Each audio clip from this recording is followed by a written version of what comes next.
मोटे लाला जलेबी वाले। घर से निकलते ही बाहर चौराहे के सामने मोटे लाला जलेबी वाले की मशहूर दुकान थी। सुबह बेडमी, कचौरी और साथ में गर्मा गर्म जलेबी मिलती थी। शाम को एक बड़ी सी कढ़ाई में दूध उबाला जाता था, जिससे रबड़ी तैयार होती थी। रात को दूर दूर से लोग दूध जलेबी खाने के लिए आते थे। छज्जूमल बहुत मोटे थे। वे दुकान पर बैठे रहते थे, अपने कारीगरों को डांटते रहते थे। गल्ला संभालना उन्हें बहुत अच्छी तरह से आता था। किसी से भी 1 रुपये का हिसाब गलत नहीं होता था। सुबह 11 बजे से रात के 12 बजे तक दुकान पर ही बैठे रहते थे। सभी उन्हें मोटे लाला के नाम से जानते थे। कुछ पुराने लोग थे जिन्हें उनका नाम छज्जूमल पता था। मैं उस समय 13 या 14 वर्ष का था। माँ से 5 रुपये लेकर जाता था। 2 रुपये की 2 बेडमी और 3 रुपये की जलेबी ले आता था। वहीं बराबर में पड़ी बेंच पर बैठकर खाता था। हम 2 दोस्त जाते थे। हम कोशिश करते थे कि एक ही में बेडमी में सारी सब्जी खा जाते थे, फिर दोबारा दोना लेकर आगे बढ़ा देते थे। मैं कहता था, भैया थोड़ी सी सब्जी देना। सब्जी देने वाला लड़का लालाजी की ओर देखता था। लालाजी हम दोनों को घूर कर देखते थे, इससे पहले वो कुछ बोलते। मैं कहता था, अरे लालाजी, आपकी सब्जी बहुत टेस्टी है, इसलिए तो यहाँ रोज़ बेडमी खाने आते हैं, वरना अगले चौराहे पर तो 2 रुपये का 3 मिलती है। चल भैया डाल दे सब्जी। लालाजी कुछ नहीं बोलते, वो सब्जी वाला सब्जी डाल देता है। एक दिन शाम को हमारे कुछ रिश्तेदार घर आए। शाम को खाना खाने के बाद दूध जलेबी की फरमाइश होने लगी। पहले तो मेरी ड्यूटी लगी दूध जलेबी पैक करवा कर लाने की, लेकिन तभी कानपुरा वाली बुआ बोली, बुआ जी, भैया याद है बचपन में हम कैसे छज्जू हलवाई की जलेबी खाते थे, वो अभी भी है या?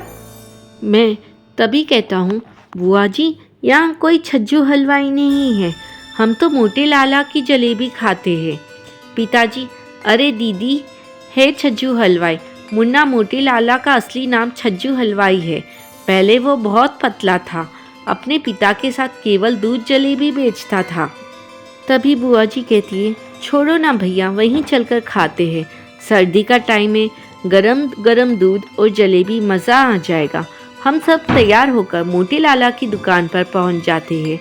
दूध जलेबी का ऑर्डर देकर हम वही बट्टी के पास खड़े होकर दूध को उबलता हुआ देख रहे थे। छज्जू हलवाई मुझे देखकर कहता है, अच्छा तो गौरी शंकर जी ये आपका लड़का है? हर रोज़ सुबह ज़िद करके 2-2 बार सब्जी लेता है, ऊपर से धमकी भी देता है। यह बात सुनकर सब हंसने लगे।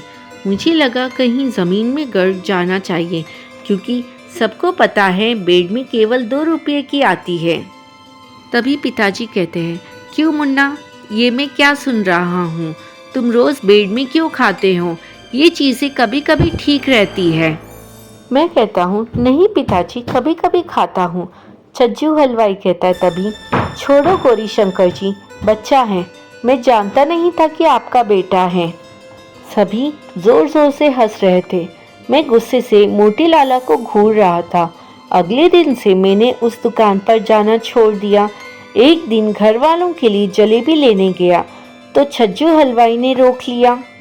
छज्जू हलवाई हमें देखकर कहता है, भैया तुमने आना बंद कर दिया। हम तो उस दिन ऐसे ही कह रहे थे, जितनी चाहे सब्जी ले लिया करो। तुम्हारे पिताजी बचपन से इसी दुकान पर आते थे। अच्छा नहीं लगता अब तुम कोई और दुकान पर जाओ। मैं अब कभी तुम्हारी शिकायत नहीं करूँगा। मेरा भी गुस्सा तब तक निकल चुका था। अगले दिन से हमारा वही सिलसिला चलने लगा। इसी तरह कई साल बीत गए। मैं पढ़ाई पूरी करके दिल्ली आ गया, यहीं जॉब लग गई। एक दिन पिताजी का फ़ोन आया, उन्होंने बुलाया था। मैं ऑफिस से छुट्टी लेकर घर पहुंचा तो माँ ने बताया, बेटा तेरे लिए एक लड़की पसंद की है, तू देख ले तो हम बात पक्की कर दें। अगले दिन मुझे लड़की दिखाई गई। लड़की ठीक थी, मैंने हाँ कर दी। मैं 2 दिन बाद दिल्ली आ गया और अपने काम में व्यस्त हो गया। शादी से 4 दिन पहले मैं घर गया। 2 दिन बाद सगाई थी। पिताजी ने सामने एक बड़ी सी धर्मशाला में सारा इंतज़ाम किया था। मैंने वहाँ जाकर देखा, छज्जू हलवाई बैठा था। उसके बहुत सारे लोग मिठाई तैयार कर रहे थे। पिताजी, बेटा इससे अच्छा हलवाई नहीं मिलेगा। मुझे देखते ही छज्जू हलवाई के चेहरे पर खुशी आ गई। छज्जू हलवाई ने कहा, आ गए भैया शहर से, चिंता मत करो, सब काम बहुत बढ़िया से हो जाएगा, आपको शिकायत का मौका नहीं मिलेगा। सगाई और शादी कब बीत गई पता ही नहीं चला। मधु को पत्नी के रूप में पाकर मैं बहुत खुश था। 2 महीने घर में रहने के बाद मधु को भी पिताजी ने मेरे छोटे भाई के साथ दिल्ली भेज दिया। हम दोनों ने यहाँ अपनी छोटी सी नई गृहस्थी शुरू की। समय पंख लगाकर उड़ गया। एक बार एक दोस्त की शादी का निमंत्रण मिला। मैं और मधु शादी से एक दिन पहले ही घर के लिए रवाना हो गए। कार में सामान रखा और ड्राइव करते करते घर पहुंचने ही वाले थे, तभी मैंने मधु से कहा, मधु, तुमने हमारे चौराहे वाले मोटे लाला की जलेबी खाई है? इस पर मधु ने कहा, हाँ, पिताजी एक बार लाए थे। मैंने कहा, चलो आज वहीं दूध जलेबी खाएंगे और घर वालों के लिए पैक करा लेंगे। मैं जल्द से जल्द उस चौराहे पर पहुंचना चाहता था, लेकिन जैसे ही मैं वहां पहुंचा तो देखा दुकान बंद थी। बाहर एक लड़का मोमोज बेच रहा था। मैंने कहा, बेटा ये दुकान आज बंद है क्या? तब लड़के ने कहा, भैया ये तो सालों से बंद है, आप मोमोज खाएंगे क्या? मैंने कहा, नहीं। यह कहकर मैं चौराहे से सीधे अपने घर पहुंचा। माँ पिताजी से मिलकर बैठे चाय पी रहे थे, तभी मैंने छज्जू हलवाई की दुकान का पता किया। पिताजी ने कहा, मुन्ना, धीरे धीरे शहर का कल्चर बदल गया, लोग अब मोमोज खाने लगे हैं।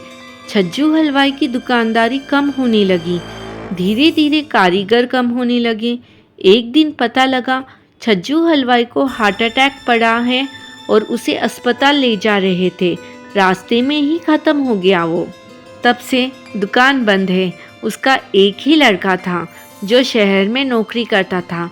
कुछ लोग बता रहे हैं कि वो दुकान बेच रहा है, पता नहीं कौन खरीदेगा।